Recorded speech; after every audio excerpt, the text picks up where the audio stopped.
Rema hari ini, Yesaya 32 ayat 15. Sampai dicurahkan kepada kita roh dari atas, maka padang gurun akan menjadi kebun buah-buahan, dan kebun buah-buahan itu akan dianggap hutan.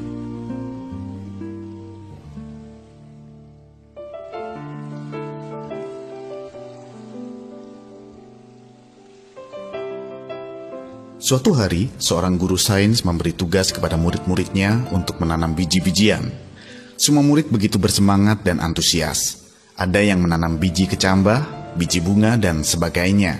Mereka rutin menyiraminya dengan air, juga memberi sinar matahari yang cukup, sehingga biji tersebut mulai bertumbuh. Namun setelah beberapa hari berlalu, antusiasme mereka mulai berkurang.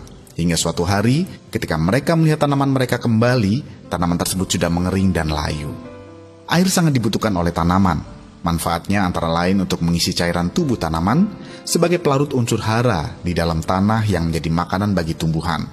Juga membantu penyerapan unsur hara dari dalam tanah dan mengangkut unsur hara tersebut ke seluruh bagian tanaman.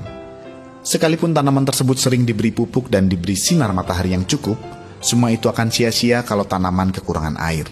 Jika kita korelasikan dalam kehidupan kita, tanaman tersebut adalah hidup kita, dan air adalah Roh Kudus. Tanpa Roh Kudus, maka hidup kita akan layu dan mati, sehingga otomatis tidak akan ada pertumbuhan. Apabila kita rindu hidup kita dapat bertumbuh dan menghasilkan buah yang lebat, kuncinya adalah hidup yang penuh dengan Roh Kudus. Sekalipun kita rajin ke gereja, sering membaca firman Tuhan, dan rutin pelayanan, tetapi jika hidup kita tidak penuh dengan Roh Kudus, maka pertumbuhan kita tidak akan maksimal.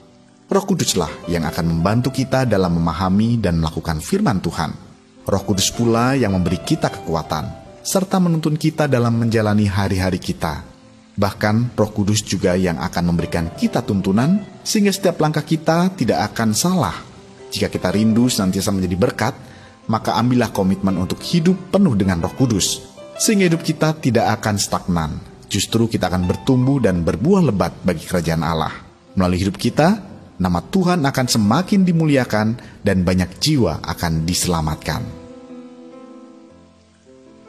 Menurut Anda, sudahkah hidup Anda bertumbuh dan menghasilkan buah yang lebat bagi kerajaan Allah? Jika sudah atau belum, mengapa demikian?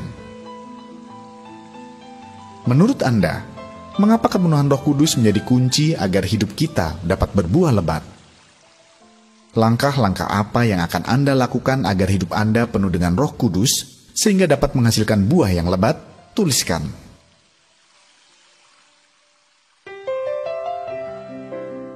Ya Tuhan Yesus, terima kasih untuk Roh Kudus-Mu yang Kau berikan bagi kami.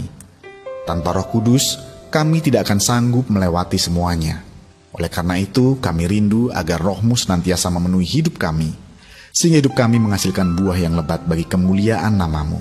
Di dalam nama Tuhan Yesus kami berdoa. Amin.